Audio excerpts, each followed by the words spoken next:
Hello दोस्तों, हमारे channel अमृत coaching centre में आप सभी का स्वागत है। और हर रोज़ की तरह आज भी एक नए टॉपिक के साथ, एक नए लेसन के साथ और एक नई जानकारी के साथ आप लोग के साथ आए हुए हैं। और आज का हमारा टॉपिक है water water everywhere. Class 8 English lesson 7 है। इस लेसन में हम लोग को यानी पानी पानी चारों तरफ के बारे में जानकारी प्राप्त करेंगे।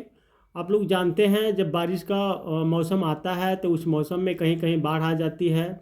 तो उस बाढ़ से बचने के लिए कुछ हम लोगों को करना चाहिए, कुछ उपाय सोचना चाहिए, कुछ रणनीति करनी चाहिए। तो इस लेसन में इसी के बारे में हम लोग जानकारी प्राप्त करेंगे, साथ ही साथ सरल हिंदी अनुवाद के साथ।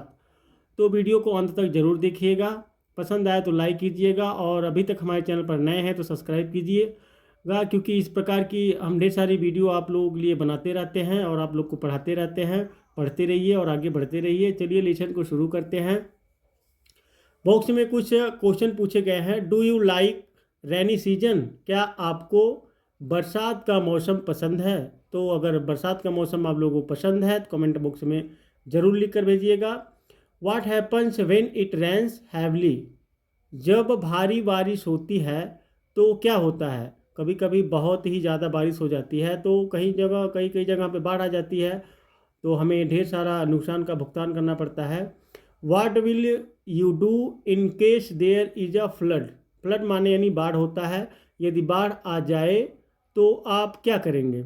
जब बारिश तगड़ी होती है तो बाढ़ आ जाती है, तो बाढ़ आ जाए तो आप क्या करेंगे? तो इस लेसन के बारे में हम लोग यही जानकारी प्राप्त करेंगे, बाढ़ आने पर हमें क्या करना चाहिए। लेसन शुरुआत होता है।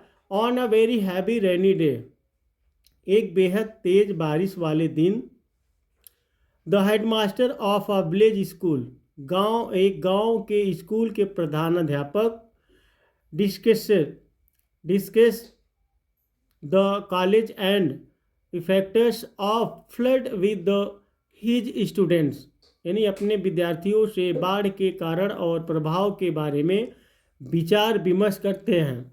तो एक काफ़ी बारिश का मौसम होता है, तो उस मौसम में हेडमास्टर जो स्कूल के होते हैं वह अपने छात्रों के साथ बाढ़ के बारे में विचार विमर्श करते हैं। इस लेसन में इसी के बारे में बताया गया है। देखते हैं क्या विचार विमर्श करते हैं मास्टर और अपने छात्रों से। He begins to talk to the students, वह विद्यार्थियों से बात करना आरंभ करते हैं। फिर हेडमास्टर कहते हैं it is raining cats and dogs, बिल्ली कुत्ते बरस रहे हैं, बहुत तेज़ बरसात हो रही है। यानी कहने का मतलब है बहुत तेज़ बारिश हो रही है, बरसात हो रही है। फिर विनय कहता है sir do you mean cats and dogs are falling from the sky? Vinay कहता है श्रीमान, क्या आपका मतलब है कि आसमान से बिल्लियाँ और कुत्ते गिर रहे हैं? फिर हेडमास्टर कहते हैं नो नो, नहीं नहीं, I mean it is raining heavily, मेरा मतलब है कि जोर की बरसात हो रही है। The idiom cats and dogs is use to indicate heavy rainfall. Cats and dogs यानी कुत्ते बिल्ले वाला मुहावरे का प्रयोग जोर की बरसात होने की इंगित करने के लिए प्रयोग किया जाता है। तो पहले हेडमास्टर कहते हैं कि बिल्ली कुत्ते बरस रहे हैं, तो जो उनका छात्र कहता है, विनय कहता है क्या आपका मतलब यह है कि आसमान से बिल्लियां और कुत्ते गिर रहे हैं? तो हेडमास्टर कहते हैं नहीं नहीं, यह तो एक मुहावरा है, मतलब संकेत देने का कि बारिश बहुत तेज हो रही है। फिर अर्जुन कहता है ओह इट इज़ इंटरेस्टिंग, ओह यह रोचक है। हेडमास्टर कहते हैं do you know what a disaster means? क्या आप जानते हैं कि आपदा का क्या मतलब है? आशा कहती है नो सर, नहीं श्रीमान, I don't what is it mean, मुझे नहीं पता इसका क्या अर्थ है। हेडमास्टर कहते हैं disaster it unexpected event, आपदा एक आकस्मिक घटना को कहते हैं। Such as an accident of flood और फायर, जैसे कि कोई दुर्घटना, बाढ़ या आग। इट किल्स और injures a lot of people और causes a lot of damage to property. इसमें बहुत सारे लोगों की जानें जाती हैं या घायल होते हैं या संपत्ति का बहुत नुकसान होते हैं। तो इसमें हेडमास्टर बताते हैं कि डिजास्टर यानी एक आपदा होती है, तो आपदा कभी बता के नहीं आती है, हम पर आपदा कभी भी आ सकती है। वह आपदा के रूप में कभी बाढ़ आ गई, कभी एक्सीडेंट हो गया, तो कभी आग लग गई। ये सब आपदा जो होती है वह आकस्मिक है, यानी वह बताकर नहीं आती है, ना तो किसी को पता रहता है, अपने आप कभी कभी आ जाती है। तो उसमें ढेर सारा नुकसान होता है जिसे हमें बहुत परेशानी का सामना करना पड़ता है। संदीप कहता है sir what college floods. Sandeep कहता है श्रीमान बाढ़ के क्या कारण है। हेडमास्टर कहते हैं floods are called by heavy caused by heavy rains, bursting of dams और क्लाउड बर्ड। प्रधानाध्यापक कहते हैं बाढ़ भारी बरसात, बांधों के टूटने या बादल के फटने के कारण से आती है। तो बाढ़ के कई कारण होते हैं, कभी कभी भारी वर्षा हो जाती है, कभी कभी कहीं के बांध जो पानी रोक कर रखते हैं बिजली बनाने के लिए तो वो टूट जाता है तो बाढ़ आ जाती है। कभी कभी जो है बादल फट जाते हैं तो भी बाढ़ आ जाती है। अबू कहता है does it mean they are caused by natural forces only. Abu कहता है क्या इसका यह अर्थ नहीं है कि वे प्राकृतिक वेगों से आती है। हेडमास्टर कहते हैं no though floods are mostly called by natural forces. नहीं, यद्यपि बाढ़ अधिकतर प्राकृतिक वेगों के कारण आती है। We also play a role in causing them. हमारी भी उनके आने में कई जिसे होता है एक बड़ी भूमिका है। तो बाढ़ आने का कारण हम भी कुछ बन सकते हैं, हमारा भी कुछ रोल उसमें है कि बाढ़ जिसकी वजह से आती है। तो महेंद्र कहता है हाउ सर। महेंद्र कहता है कैसे श्रीमान। हेडमास्टर कहते हैं bye deforestation faulty dam constructions and breaches in embankments. वनों की कटाई, गलत तरीके से बांधों का निर्माण और तटबंधों में दरार आने से। फिर ऋचा कहती है ब्रिजेस इन एम्बैंकमेंट्स, तटबंधों में दरारों से। फिर हेडमास्टर्स कहते हैं yes nowadays pressure of transport routes. हाँ, आजकल आवागमन के मार्गों के दबाव के कारण like railway near river banks, college bridge in the embankments. जैसे नदी किनारे के निकट रेलवे लाइन से तटबंधों में दरार आ जाती है। It is also a cause of flood. यह भी बाढ़ का एक कारण है।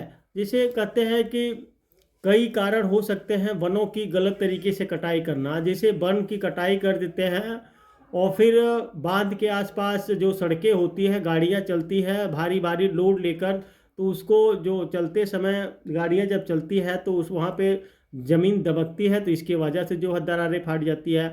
और रेलवे लाइन जहाँ पर है उसके आसपास कहीं रिवर है यानी नदी है, कहीं बांध है, तो उसमें भी दरार आ जाती है। तो ढेर सारी वजह होती है जिसके कारण से बाढ़ आती है। फिर महक कहती है sir what are the effects of flood on us. श्रीमान हमारे ऊपर बाढ़ के क्या प्रभाव पड़ते हैं। तो हेडमास्टर कहते हैं कि there are several ill effects such as destruction of life and property. कई प्रकार के बुरे प्रभाव जैसे जान माल की हानि। Epidemics can also occur after floods. बाढ़ के बाद महामारियां भी फैल सकती है। कपिल कहता है sir what are epidemics. Kapil कहता है कि श्रीमान महामारियों क्या होती हैं, यानी महामारियां जो होती है वह क्या है। हेडमास्टर बताते हैं एपिडेमिक्स और इन्फेक्शन डिजीज, महामारी संक्रामक रोग होते हैं जो जल से होते हैं। जिससे होता है कि बाढ़ आने के बाद तो कुछ नुकसान होता है, लेकिन साथ ही साथ बहुत सी बीमारियां फैल जाती है बाढ़ के कारण, क्योंकि पानी जब इकट्ठा होते हैं तो काफ़ी दिनों तक रहते हैं, तो जो फसल होती है वह भी नष्ट हो जाती है, उसमें सड़ गल जाती है और बहुत ढेर सारा नुकसान होता है। तो उससे जो होता है संक्रामक फैल जाते हैं, तो रोग फैल जाता है, उसी को महामारी के रूप में बदल जाता है। which spread out over a large population by means of contaminated water, food and air। जो जल, भोजन एवं हवा के प्रदूषित यानी दूषित होने के कारण विशाल जनसंख्या में फैल जाते हैं। जो बीमारी होती है, संक्रमण होते हैं, वह हवा, पानी, भोजन में फैल जाते हैं, इसलिए सभी को परेशानी झेलनी पड़ती है। फिर भावना कहती है, ओह दैट्स वाई, ओ यही कारण है। We have cholera, malaria and diarrhoea after the rains every year. कि प्रत्येक वर्ष बरसात के बाद हैजा, मलेरिया और डायरिया फैलता है। हेडमास्टर कहते हैं, yes and soil erosion another ill effect of floods. हाँ, और मिट्टी का कटाव बाढ़ का एक और दुष्प्रभाव। आशीष कहता है, सर व्हाट शुड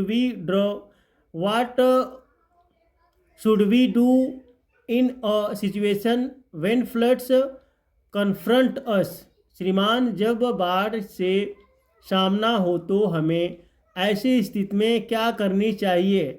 तो यहाँ पे ढेर सारी बातें होती है। देखिए, जब बाढ़ आती है तो ढेर सारा नुकसान होता ही है, साथ में ढेर सारी बीमारियाँ भी देखे जाता है। बारिश में ज़्यादातर लोग बीमार होते हैं, क्योंकि वहाँ पे इन्फेक्शन जो होता है, संक्रामण जो होता है फैल जाता है। तो कारण होता है यही बाढ़ का, जो हवा, पानी, भोजन में मिल जाते हैं और इसी से सभी की तरफ या चारों तरफ फैल जाता है। फिर वो पूछते हैं कि इससे बचने के लिए जब बाढ़ आ जाती है तो ऐसी स्थिति में हमें क्या करना चाहिए। तो हेडमास्टर बताते हैं, always remember to keep an eye on the water level of the river और द स्ट्रीम। नदी या सोते के पानी के स्तर का सदैव ध्यान रखो। हमें ध्यान रखना चाहिए कि पानी का सतह बढ़ रहा है, specially when it was raining heavily. खास तौर पर जब कि वर्षा हो रही हो, जब बारिश तगड़ी होती हो, तभी हमें ध्यान देना चाहिए। फिर विजेंद्र कहता है, can we go near the river to see the water level. क्या हम पानी के स्तर को देखने के लिए नदी के पास जा सकते हैं। हेडमास्टर कहते हैं, नो नेवर डू इट। नहीं, कभी भी ऐसा नहीं करें। It is risky for children. यह बच्चों के लिए खतरनाक है। द वॉचमैन और the person on duty should do that. इस कार्य के लिए नियुक्त व्यक्ति या चौकीदार को यह करना चाहिए। फिर वे लोग बात करते हैं, बोलते हैं, जब बाढ़ आए तो क्या हमें नदी के पास जाना चाहिए। तो हेडमास्टर समझाते हैं कि नहीं, ऐसा कभी नहीं करना चाहिए, क्योंकि वह रिस्की होता है, खतरे से खाली नहीं होता है। तो कोई ऐसा व्यक्ति हो जिसको हम चुने हैं, एक जिम्मेदार व्यक्ति हो या तो चौकीदार हो, समझदार हो, वही व्यक्ति जा सकता है। बाकी बच्चों के लिए खतरनाक है, इसलिए नदी के पास नहीं जाना चाहिए। निशा कहती हैं, sir last year some children of the nearby village went near the stream. श्रीमान, गत वर्ष पास के यानी जो बीता हुआ वर्ष था, पास के गांव के कुछ बच्चे जलधारा के निकट गए and one of them got drowned. और उनमें से एक डूब गया। हेडमास्टर कहते हैं, यस इट वाज हॉरिबल। प्रधानाध्यापक कहते हैं, हाँ वो बेहद दुखद था। So always keep a safe distance from a flood river और स्ट्रीम। स्ट्रीम का मतलब होता है धारा, फ्लड का मतलब बाढ़, रिवर का मतलब नदी, डिस्टेंस का मतलब क्या होता है, दूरी, सेफ मतलब सुरक्षित, कीप मतलब रखना चाहिए, ऑलवेज मतलब होता है सदैव, सो मतलब इसीलिए। तो इस प्रकार से आप लोग को भी ध्यान रखना चाहिए। इसलिए बाढ़ आई हुई नदी या जलधारा से सदैव सुरक्षित दूरी बनाए रखें। पप्पू कहता है, sir what should we do. श्रीमान, हमें क्या करना चाहिए। When the watchman informs us that the situation is getting worse or alarming. जब चौकीदार हमें सूचना दे कि स्थिति खराब होती जा रही है। फिर हेडमास्टर कहते हैं, क्योंकि पप्पू कहता है कि हमें क्या करना चाहिए जब स्थिति हमारी खराब होती जाती है तो हमें क्या करना चाहिए। हेडमास्टर कहते हैं, now you have to make some necessary arrangements to cope with the situation. अब तुम्हें स्थिति को संभालने के लिए कुछ आवश्यक व्यवस्थाएं करनी चाहिए। रचना कहती है, व्हाट आर दे, वे क्या हैं। हेडमास्टर कहते हैं, फर्स्ट डोंट गेट पैनिक, यानी पैनिकी इन एनी सरकमस्टेंसेस। सबसे प्रथम किसी भी परिस्थिति में भयभीत ना हो। आशु कहती है, यस सर, हाँ श्रीमान। हेडमास्टर कहते हैं, and try to help your parents, और अपने माता पिता की सहायता करने का प्रयास करें। देखिए, आप लोग को पढ़ने के लिए कई तरीके हैं। इतना वीडियो को आप पुश करके अपने नोटबुक में लिख सकते हैं, जिसको बार बार आप दोहरा सकते हैं, तो आपको जल्दी ही पढ़ने में आसानी होगी। क्योंकि जब तक आप लोग अपने मुख से बोल कर नहीं पढ़ेंगे तब तक वर्ड को जो है बोलना बहुत ही कठिन होता है। इसलिए हम कहते हैं कि आप लोग को भी पढ़ना चाहिए। नोटबुक में लिख लीजिए और साथ ही इसको बार बार रिपीट करते रहिए। उम्मीद करते हैं जल्दी आप पढ़ना सीख जाएंगे। शुभम कहता है, how can we help them, हम उनकी सहायता कैसे कर सकते हैं। हेडमास्टर कहते हैं, if your house is in danger move out immediately to a safe distance. यदि तुम्हारा घर खतरे में है तो तुरंत एक सुरक्षित दूरी पर चले जाए। नगीना कहती है, should be climbed a tree, क्या हमें पेड़ पर चढ़ जाना चाहिए। हेडमास्टर कहते हैं, no don't climb a tree, नहीं पेड़ पर नहीं चढ़े। इट कैन बी डेंजरस, यह खतरनाक हो सकता है। फिर हेडमास्टर कहते हैं, move towards a higher place, किसी ऊंचे स्थान पर चले जाए। It is better to shift to a concrete house, एक कंक्रीट से बने मकान में चले जाना चाहिए। तो जैसे होता है बाढ़ आने पर क्या करना चाहिए, तो अपने पेरेंट्स की सहायता करनी चाहिए, उनके साथ रहना चाहिए, उनकी बातों को ध्यान देना चाहिए, उनकी बात माननी चाहिए। तो फिर कहते हैं कि हमें पेड़ पर चढ़ जाना चाहिए। तो हेडमास्टर बताते हैं, नहीं, वो भी खतरे से खाली नहीं है, डेंजरस हो सकता है। तो एक ठोस जगह पर हमें जाना चाहिए जहाँ पे हमारी सुरक्षा, जहाँ पे कोई हानि की संभावना नहीं हो, तो वहाँ पे हमें शिफ्ट हो जाना चाहिए, वहीं पे बस जाना चाहिए। लाइक आ स्कूल, बिल्डिंग और टेम्पल और ग्राम पंचायत भवन, जैसे स्कूल की इमारत, मंदिर या ग्राम पंचायत भवन में चले जाना चाहिए। तो हमें एक ठोस जगह पे जानी चाहिए। फिर बलवन कहता है, how can we save our cattle sir, हम अपने पशुओं को कैसे बचा सकते हैं श्रीमान। हेडमास्टर बताते हैं, free all of them and try to take them to a safer place, उन सभी को मुक्त कर दो। जैसे बांध के हम लोग पशुओं को बांध कर रस्सी में रखते हैं, तो उनको क्या करना चाहिए, फ्री कर देना चाहिए, छोड़ देना चाहिए, खोल देना चाहिए और उन्हें एक सुरक्षित स्थान पर ले जाना चाहिए। अबू कहता है, what place should we do, हमें और क्या करना चाहिए, यानी what else should we do, हमें और क्या करना चाहिए। हेडमास्टर कहते हैं, टेक सम ईटेबल्स, क्लॉथ्स और टार्च और कैंडल्स, कुछ खाने की वस्तुएं, कपड़े, एक टॉर्च या मोमबत्तियाँ लेकर हमें एक दूसरे स्थान पर जाना चाहिए। कुछ जो हमारी बहुत ही मूल्यवान होती है, बहुत ज़रूरी वाली वस्तुओं को ले जाना चाहिए। Match boxes and other essential items and leave your house for a safer place, माचिस और अन्य जरूरी सामान लेकर अपने घर के निकट कर सुरक्षित स्थान पर चले जाएं। फिर महक कहती है, yes sir, what should we do after the flood, जी श्रीमान, बाढ़ आने के बाद हमें क्या करना चाहिए। हेडमास्टर कहते हैं, try to clean and disinfect your house and surrounding as early as possible, जितना जल्दी हो सके अपने घर और आसपास के क्षेत्र को साफ और असंक्रमित करने का प्रयास करें। Always remember prevention is better than cure. सदैव याद रखें कि इलाज से रोकथाम बेहतर है। निशा कहती how to disinfect our houses sir.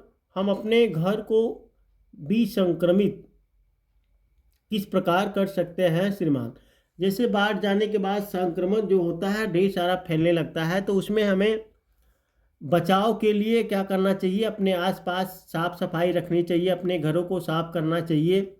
क्योंकि जब पानी इकट्ठे होते हैं तो उसमें ढेर सारे कीटाणु पैदा होते हैं, तो उसी से जो होता है संक्रमण जो होता है फैलते हैं। हेडमास्टर कहते हैं spray some pesticides like DDT, lime water, फिर kerosene, phenol act in and around your house. कुछ कीटनाशक जैसे डीडीटी, चूने का पानी, मिट्टी का तेल, फिनाल आदि का छिड़काव अपने घर और उसके आसपास करें। But the most important measure is to take care of drinking water. लेकिन सबसे महत्वपूर्ण उपाय पीने के पानी की देखभाल करना है। फिर साजिद कहता है sir what should we do to purify the drinking water. श्रीमान हमें पानी पीने के पानी को शुद्ध करने के लिए क्या करना चाहिए। हेडमास्टर कहते हैं use chlorine tablets for purifying the drinking water और बॉयल इट।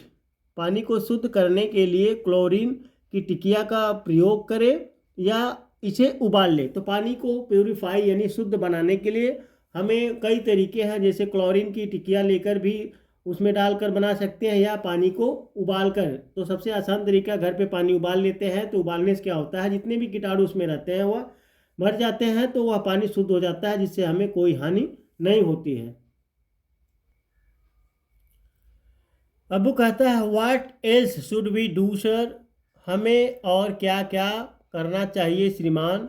हेडमास्टर कहते हैं take the members of your family to a hospital. अपने परिवार के सदस्यों को अस्पताल में ले जाए। And the cattle to a veterinary hospital. और पशुओं को पशु चिकित्सालय ले जाए। To get proper medical treatment and vaccination against disease. उचित इलाज और बीमारियों के टीके लगवाने के लिए ले जाएं। फिर ऑल स्टूडेंट्स कहते हैं thank you sir, today you have given us very valuable information.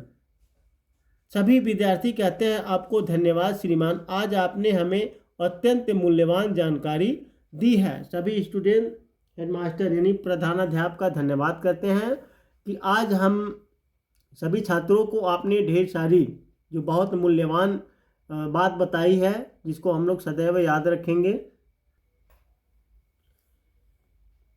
फिर हेडमास्टर कहते हैं okay now go back to your houses. प्रधानाध्यापक कहते हैं अच्छा अब अपने अपने घर जाओ। May God forbid but at any time in future. ईश्वर ना करे फिर भी यदि भविष्य में किसी भी समय you hear some alarming news like a flood. तुम्हें बाढ़ जैसे किसी संकट की सूचना मिले। Do shift to a safe place like this school building. इस स्कूल भवन जैसी किसी सुरक्षित जगह पर शिफ्ट हो जाए। With your family and neighbours as soon as possible. जितना जल्दी हो सके अपने परिवार और पड़ोसियों के साथ। अंत में थोड़ा से वर्ब के बारे में जान लीजिए। जो शब्द अर्थ है जैसे क्लाउड वर्ड बादल फटना, क्योर रोग मुक्त होना, सरकमस्टेंसिस घटना परिस्थिति, ड्राउन डूबना, डिफॉरेस्टेशन वन कटाई, एम्बैंकमेंट तटबंध या बांध, एपिडेमिक महामारी, इटेबल्स खाने का सामान, हॉर्बल डरावना या भयानक, एडियम मुहावरा, इन्फेक्शन संक्रमण, नेबर पड़ोसी, प्यूरिफाइड शोधन, प्रिवेंशन निवारण या रोक, सराउंडिंग्स आसपास का, पोरिंग मूसलाधार वर्षना, अनएक्सपेक्टेड अप्रत्याशित, ब्रीचिस दरार, पैनिकी भय से त्रस्त, वेटनरी यानी वेटरनरी पशु चिकित्सा जो पशु की देखभाल करते हैं। तो इस तरीके से आप लोगों ने लेसन पढ़ा, लेसन के बारे में जानकारी हासिल की कि बाढ़ किस प्रकार से आती है, बाढ़ में हम लोग भी शामिल हैं उसको लाने के लिए, जैसे वन की कटाई हो गई। तो ये सब हमें कुछ बचाव रखना चाहिए ताकि हम लोग भी सुरक्षित रहें, हमारी कोई हानि ना हो। और साथ ही वर्ड मीनिंग के बारे में भी सीखें। तो उम्मीद करते हैं यह लेसन आपको समझ में आया होगा। नहीं समझ में आया तो फिर दोबारा देखिए, अदरवाइज आप इसको अपने नोटबुक में लिख सकते हैं जो आपको पढ़ने में ढेर सारी सुविधा प्रदान करेगी, आप आसानी से पढ़ सकते हैं। यदि आप लोग एक महीने में एक लेसन पढ़ते हैं तो पूरे साल में 12 लेसन आपको बढ़िया से पढ़ना आ जाएगा। अपनी स्पीड थोड़ा कम रखिए क्योंकि सभी लोग सोचते हैं जितना जल्दी हो सके हमें आ जाए, तो ऐसा कुछ नहीं है। इन फ्यूचर आप सोचेंगे कि बूंद बूंद से घड़ा भरता है, तो इसे ही धीरे धीरे करके आप लोग पढ़ेंगे तभी आएगा, और एक ही दिन में कुछ नहीं होगा। तो पढ़ते रहिए और आगे बढ़ते रहिए, अपने दोस्तों तो शेयर ज़रूर कीजिएगा।